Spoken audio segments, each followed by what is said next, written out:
entire game was good because every one of us was attacking and defending well.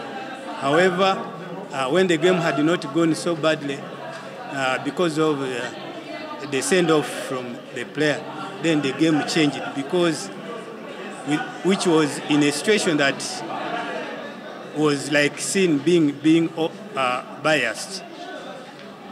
Amanya gange nze David Kaniro Sirama.